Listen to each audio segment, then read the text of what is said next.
falar agora da separação dos poderes.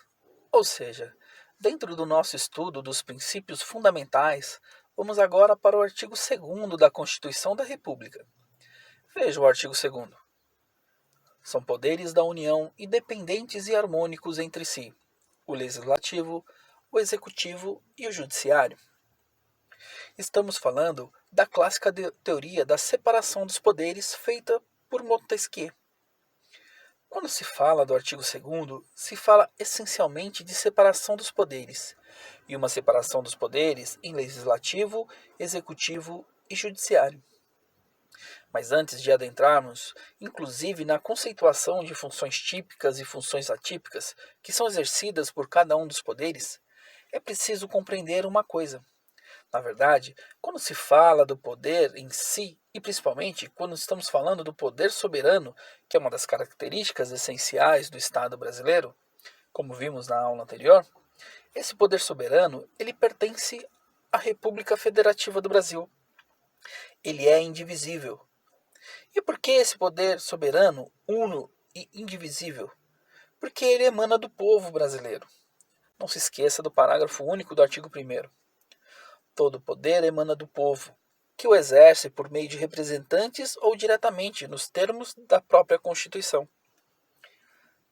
Se nós vivemos na sociedade brasileira, dentro do Estado brasileiro, esse poder emana do povo, emana de todos nós brasileiros. E nós delegamos, concedemos esse poder aos nossos representantes, que exercem em nome do próprio povo nesse respectivo poder soberano. Perceba, quando se fala em separação dos poderes, na verdade eu não estou falando de uma divisão de separação desse poder soberano, esse poder que é indivisível. Estou falando, na verdade, de uma repartição de funções essenciais do Estado brasileiro. Nós temos uma separação orgânica dos poderes da União. O mais correto seria, inclusive, a gente interpretar da seguinte maneira. Estou falando de uma tripartição das funções essenciais a serem prestadas pela União, a serem prestados no âmbito do poder federal, no exercício dos poderes da União. Ou seja, das funções típicas por parte da União. Mas espera aí. Quer dizer que eu só tenho essa tripartição dos poderes no âmbito da União? É claro que não. Se vocês pegarem qualquer constituição estadual, vocês vão encontrar lá a tripartição dos poderes também. Essa tripartição das funções essenciais entre legislativo, executivo e judiciário. Perceba o seguinte, o poder soberano é da República Federativa do Brasil. Ele é uno e indivisível. Afinal de contas, ele emana do povo e deve ser exercido em nome do povo. Agora, quando eu falo da divisão das funções típicas do Estado brasileiro e também das funções atípicas do Estado brasileiro, eu estou falando de uma tripartição dessas funções. O objetivo do artigo 2º não é dizer que o poder que emana do povo, que deve ser exercido em nome do povo e que é um poder soberano, que está ali sendo exercício, representado através da República Federativa do Brasil, está sendo dividido. Na verdade, nós estamos falando de uma divisão das funções estatais. Eu tenho a função legislativa, eu tenho a função executiva e eu tenho a função judiciária. Naturalmente, nós temos 3 poderes, 3 funções típicas estatais distintas. A função de legislar, a função de administrar, de governar e a função de julgar e de exercer a jurisdição de modo a resolver os conflitos que existem na sociedade. São poderes da União independentes e harmônicos entre si, o legislativo, o executivo e o judiciário. É como se a gente estivesse lendo assim. São funções típicas da União, independentes e harmônicos entre si, a função legislativa, a função executiva e a função judiciária. Da mesma forma, se eu pego uma Constituição estadual, eu também vou encontrar essa tripartição das funções do Estado em legislativa, executiva e judiciária. Percebam que uma coisa é o poder uno, poder indivisível, soberano da República. Outra coisa é pensar em poder enquanto funções típicas do Estado. enquanto funções essenciais para o convívio e para a organização da sociedade brasileira dentro do Estado brasileiro. O artigo 2º, ele se preocupa essencialmente em demonstrar essa tripartição orgânica das funções típicas do Estado brasileiro. São poderes da União, independentes e harmônicos entre si, o legislativo, o executivo e o judiciário. Só que é importante a gente perceber o seguinte: em termos de concurso público, sempre existe questionamento no seguinte sentido. Se eu tenho o poder legislativo, a função legislativa, na verdade o poder legislativo, ele não exerce apenas a função típica de legislar. A gente vai perceber isso claramente no capítulo sobre o poder legislativo. Existe também como função típica do poder legislativo a função de fiscalizar. O concurso perguntou quais são as funções típicas do poder legislativo. A resposta: as funções típicas do poder legislativo são legislar e fiscalizar. São funções típicas do poder legislativo. Só que o poder legislativo também exerce funções atípicas, justamente para manter a independência do exercício das funções típicas do legislador. É preciso que o poder legislativo se administre, ou seja, precisa ter um poder de autoadministração. E, naturalmente, a função administrativa dentro do poder legislativo é uma função atípica. E nós também temos uma função julgadora, uma função jurisdicional no âmbito do exercício das funções atípicas do poder legislativo. Afinal de contas, quando o presidente da República, por exemplo, comete crime de responsabilidade, qual é o órgão competente no Brasil para fazer um julgamento por crimes de responsabilidade do presidente da República? É o Senado Federal, o Poder Legislativo. O Poder Legislativo tem como função típica legislar e fiscalizar, mas possui também como funções atípicas as funções administrativas e as funções julgadoras, as funções de julgar. A função administrativa, a função julgadora são funções atípicas no Poder Legislativo. É uma clássica pergunta de concursos. Vocês precisam lembrar que, em termos de concurso, a gente tem que se preocupar com isso. Falei de separação dos poderes, falei, na verdade, de uma tripartição das funções típicas de Estado. E, sobretudo, e dentro disso, o Poder Legislativo possui como funções típicas legislar e fiscalizar, e como funções atípicas administrar e julgar. E se eu penso, por exemplo, no Poder Executivo? Quando se fala do Poder Executivo, eu tenho que lembrar que a função típica do Poder Executivo é a função administrativa. É uma função de governança. Estou preocupado com a função de governar, administrar, com a função executiva. Essa função administrativa, essa função de governança administrativa como um todo, é uma função típica do Poder Executivo. E quais são, naturalmente, as funções atípicas? Eu tenho uma função legislativa e tenho uma função julgadora. A função julgadora e a função legislativa são funções atípicas no âmbito do Poder Executivo. Não se esqueçam, também é uma pergunta muito comum, principalmente em concursos para o Poder Executivo. Função administrativa, função de governança, função executiva é a função típica do Poder Executivo. A função legislativa e a função julgadora são atípicas. Um exemplo de função legislativa no executivo, veja, eu tenho determinadas situações onde o Poder Executivo normatiza determinadas condutas, onde ele legisla de modo a regulamentar, por exemplo, uma lei. Quando eu falo do decreto do presidente da República, o decreto é elaboração de uma norma, elaboração de uma atividade normativa. Estou falando de uma função atípica legislativa. Sem contar que temos outras situações. O presidente da República, por exemplo, ele pode editar leis delegadas. Ele pode editar medidas provisórias. Quando eu tenho uma medida provisória, quando eu tenho uma lei delegada, por exemplo, eu tenho um exercício de uma função atípica no âmbito do Poder Executivo. Outra questão importante também, lá no Poder Legislativo, quando a gente for estudar o artigo 59 da Constituição, que fala a respeito dos atos normativos que precisam de processo legislativo, nós vamos ver esses dois exemplos. Nós vamos ver a situação da medida provisória e a situação também das leis delegadas. Quando o presidente da República elabora uma lei delegada, quando ele edita uma medida provisória, eu tenho o exercício de uma função atípica legislativa por parte do Executivo. Aí você pergunta, e essa função julgadora? Estou falando aqui, sobretudo, de uma função julgadora no campo administrativo. Tem uma multa que foi aplicada pelo Poder Executivo. A partir do momento que eu tenho essa multa aplicada pelo Poder Executivo, não existe, administrativamente falando, um direito a recurso da respectiva multa? Percebo que dentro do Poder Executivo eu posso julgar aquele recurso referente à aplicação daquela multa. Então existe uma função atípica julgadora, uma função de julgar, mas de forma atípica dentro do Poder Executivo. O importante é perceber a função típica de cada um dos poderes. Existem funções atípicas, mas o fundamental, o primordial, é perceber qual é a função típica de cada um dos poderes. Além do legislativo e além do executivo, o que está faltando? O judiciário. No capítulo sobre o Poder Judiciário, nós vamos fazer uma análise bem detalhada de todos os artigos referentes ao Poder Judiciário. Vocês vão perceber claramente que quando se fala do Poder Judiciário, o Poder Judiciário ele possui como função típica, na verdade, o exercício da jurisdição.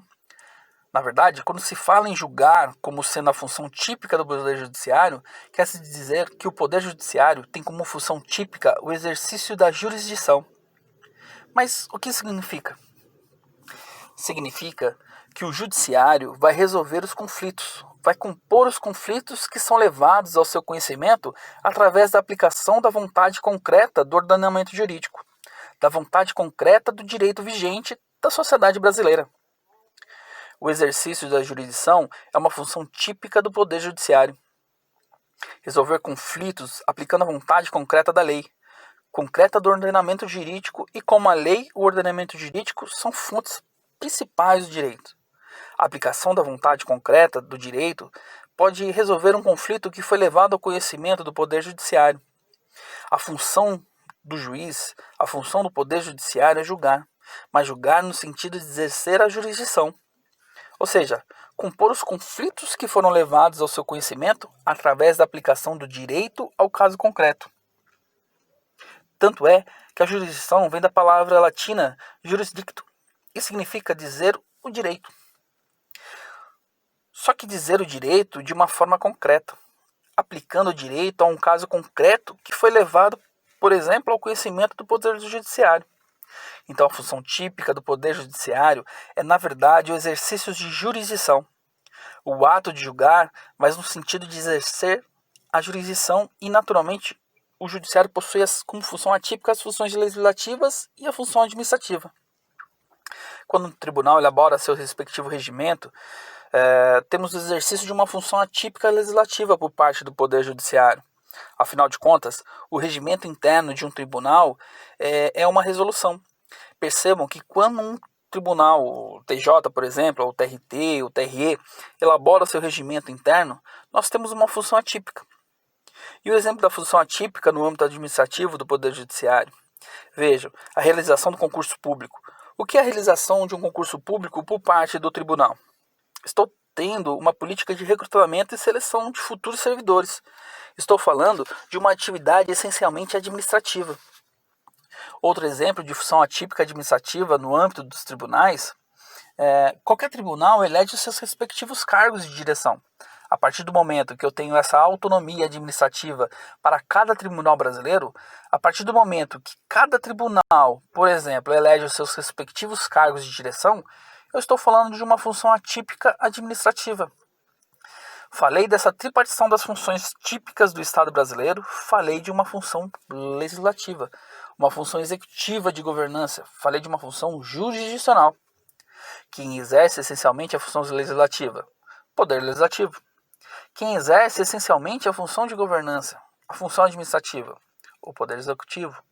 Quem exerce essencialmente a função jurisdicional? Julgar, resolvendo os conflitos que foram levados ao seu conhecimento? O Poder Judiciário. E por que Montesquieu, quando elaborou a teoria da separação dos poderes e a Constituição, no artigo 2º, fala que os poderes são independentes, porém harmônicos entre si? Porque, na verdade, a função típica de um complementa a função típica do outro. Para pensar o seguinte: vivemos em um Estado democrático de direito. Significa que o direito na sociedade brasileira ele é instituído de forma democrática. E qual é a fonte do direito? A lei, o ordenamento jurídico, que, em regra, Quem tem é o poder legislativo, o poder de elaborar as normas que irão reger a vida da sociedade brasileira. O legislador, ele diz o direito, mas ele diz o direito de uma forma abstrata. Ele coloca normas, coloca mandamentos a serem observados pela sociedade brasileira. Então, o legislador, no exercício da função legislativa, ele diz o direito. Ele diz o direito que precisa ser observado pela sociedade como um todo. Então, existe uma função de dizer o direito, mas de forma abstrata, com base nesse direito vigente, com base nesse direito abstratamente disperso pela sociedade. Existe a função do poder executivo. Existe a função de governança e de administração da vida em sociedade, de acordo com as normas que foram elaboradas pelo legislador. Qual que é a principal função do prefeito, do governador ou do presidente? Não é comandar o poder executivo? Não é comandar a administração pública e, de uma maneira geral, daqueles serviços que estão mais próximos e essencialmente ligados à população? Educação, saúde, segurança pública. Então percebam que existe essa necessidade de governança, essa função típica de governar, mas governar de acordo com as normas existentes no Estado Democrático de Direito. E qual é um dos principais princípios da administração pública? A legalidade. Isso é uma prova que a função executiva não poderia existir se não tivesse a função legislativa. Então perceba o que o legislador pensa. O legislador diz qual é o direito que precisa ser observado em nossa sociedade. E com base nesse direito colocado, abstrato, para toda a sociedade, vem o governador, vem o presidente, vem o prefeito, vem o poder executivo e administra a vida da sociedade. Só que a gente tem que lembrar o seguinte: administrar a vida em sociedade, conviver em sociedade, não é fácil. Eu sempre vou ter surgimento de conflitos. Ela não é naturalmente uma convivência totalmente pacífica. E se surge um conflito na sociedade, e se surge uma necessidade de resolução desse conflito, de modo a dizer de forma concreta, com relação àquele caso concreto, que tem o direito, quem tem a razão com relação àquela situação, aí surge a função do Poder Judiciário. O Poder Judiciário vai ser aprovado, vai ser provocado para o exercício da jurisdição. E o que significa exercer a jurisdição? Significa resolver conflitos. Resolver conflitos aplicando a lei ao caso concreto. Dizer o direito de uma forma concreta. Vejam que a função típica de um poder é complementada pela função típica do outro. Por isso que os poderes são independentes, as funções são independentes, porém harmônicas entre si. O legislador pensa, o executivo administra e, caso surja algum conflito na sociedade, o juiz, o poder judiciário julga, resolvendo aquele respectivo conflito do caso concreto e pacificando a sociedade como um todo. É uma teoria muito importante, não só para o concurso público, mas até para você compreender como funciona essa divisão de funções dentro do Estado brasileiro. Porque em determinados momentos eu tenho um destaque na mídia para o poder legislativo, depois para o poder executivo, depois para o poder judiciário. Existem inúmeras situações onde vocês conseguem identificar a cada momento a atuação do respectivo poder no exercício das funções em prol de quem? Em prol do povo brasileiro. O poder é uno e indivisível, soberano, e emana de quem? Ele emana do povo. Então, naturalmente, na hora que eu falo do exercício das funções típicas do Estado, quem exerce as funções típicas do Estado tem que ter em mente que está exercendo aquelas funções típicas não em prol de si mesmo, mas em prol do povo brasileiro. Afinal de contas, todo o poder emana do povo e deve ser exercido em nome do povo. E esse poder é uno, é indivisível, é soberano e está consagrado no âmbito da República Federativa do Brasil. Bem, com isso a gente finaliza o artigo 2º. Espero também ter ajudado na melhor maneira possível E nas próximas aulas a gente vai falar a respeito dos objetivos da República Federativa do Brasil. Nós vamos ter um olhar para frente, um olhar para o futuro. O objetivo é totalmente diferente de fundamento. Fundamento é aquilo que é concreto, aquilo que baseia, que representa a estrutura do Brasil. Já objetivos são metas, são objetivos a serem alcançados. Então é sempre um olhar para frente, é sempre um olhar para o futuro. Quais são as finalidades? Quais são os objetivos da República Federativa do Brasil? Próxima aula, artigo 3º, falando dos objetivos, das finalidades. Até mais!